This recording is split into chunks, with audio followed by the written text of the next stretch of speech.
7 दिन 7 कहानियाँ। नमस्कार, मैं हूँ दिशा चावला और आज मैं आपके सामने एक कहानी पढ़ने जा रही हूँ जिसका नाम है भगवान भरोसे।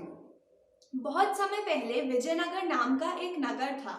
उसमें कई गांव थे जिसमें रामपुर नाम का एक गांव था। उस गांव में शिव का एक सुंदर मंदिर था।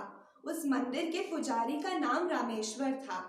गांव के सब रामेश्वर को बहुत मानपूर्वक व्यवहार करते थे क्योंकि वह उस गांव के मंदिर का पुजारी था। परंतु वह बड़ा आलसी था। उसके साथ ही वह हमेशा भगवान भरोसे रहता था और वह सबको भगवान भरोसे रहने को कहता था। वह कहता कि मैं भगवान शिव का बहुत बड़ा भक्त हूँ। मैंने भगवान की जीवन भर बहुत पूजा की है, इसलिए मैं कोई भी चिंता नहीं लेता हूँ क्योंकि मुझे अपने भगवान पर पूरा भरोसा है। वह मुझे कोई भी परेशानी में से निकालेंगे। कई लोग उसको इतना भी भगवान भरोसे होने को न कहते, परंतु वह किसी की बात नहीं सुनता था। एक बार की बात है, रामपुर में एक बहुत बड़ी मुसीबत आ गई। दरअसल बात ऐसी थी कि रामपुर में एक बहुत बड़ा बांध था। वह बांध की दीवार अब बहुत कमजोर हो गई थी। उस बांध की दीवार कमजोर होने के कारण नदी का सारा पानी उसमें से बाहर निकल रहा था। इस परेशानी का समाधान निकालने के लिए उस गांव के सरपंच ने एक सभा बुलाई। उस सभा में मंदिर का पुजारी रामेश्वर भी था। सरपंच ने कहा कि बांध की दीवार अब बहुत कमजोर हो गई है और उसमें से पानी निकल रहा है, तो हमें इसका कोई ना कोई समाधान तो निकालना ही होगा। सभा में से किसी ने इस बारे में जिलाधिकारी को बताने को कहा जिससे वह इसका कोई समाधान दे सके। सरपंच को यह बात पसंद आई और सरपंच और गांव के 2-3 लोग जिलाधिकारी से इस बारे में बात करने के लिए गए। जिलाधिकारी को पूरी बात बताई। तब उनने और कई और बड़े अफसर ने बांध की जांच की। जांच के बाद जिलाधिकारी ने सरपंच से कहा कि इस बांध की दीवार अब बहुत कमजोर हो गई है। इसकी वजह से अब नदी का पानी कभी भी आपके गांव में आ सकता है और इसके कारण आपका पूरा गांव डूब जाएगा। इसलिए जितना जल्दी हो सके उतना जल्दी आप गांव वालों को गांव खाली करने के लिए कहें। सरपंच ने ठीक ऐसा ही किया। उसने किसी के द्वारा यह सारी बात गांव वालों तक पहुंचाई। सारे गांव वाले अपना अपना कीमती सामान लेकर गांव छोड़कर जाने लगे। परंतु इस बीच रामेश्वर शिव मंदिर के आसपास आंगन में बैठा रहा। वहां जाते हुए लोगों ने उसे गांव छोड़ने के लिए कहा, परंतु रामेश्वर ने उससे कहा कि मुझे मेरे भगवान पर पूरा भरोसा है, मैं समस्या में से भागने वालों में से नहीं हूँ। और ऐसे ही वह बैठा रहा। गांव में धीरे धीरे नदी का पानी घुस रहा था। कुछ समय बाद अब पानी पुजारी के पैरों को छू रहा था।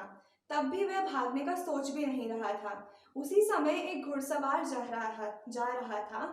उसने पुजारी को घोड़े पर बैठने को कहा।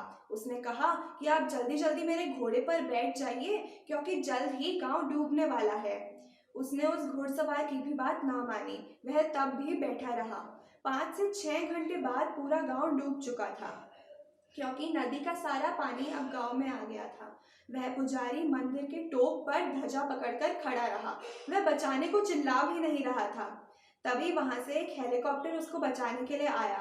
हेलीकॉप्टर में से एक फौजी ने रस्सी उस पुजारी की तरफ फेंकी और कहा कि इस रस्सी को पकड़कर ऊपर आ जाओ।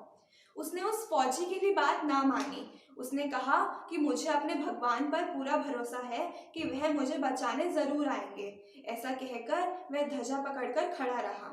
कुछ समय बाद सारा नदी का पानी पूरे गांव में फैल चुका था और इसी के साथ वह पुजारी भी डूबकर मर गया। वह मरकर भगवान शिव के पास पहुंचा। उसने भगवान शिव से नाराज होकर बड़े गुस्से में बोला कि मैंने पूरी जिंदगी आपकी सेवा में लगा दी।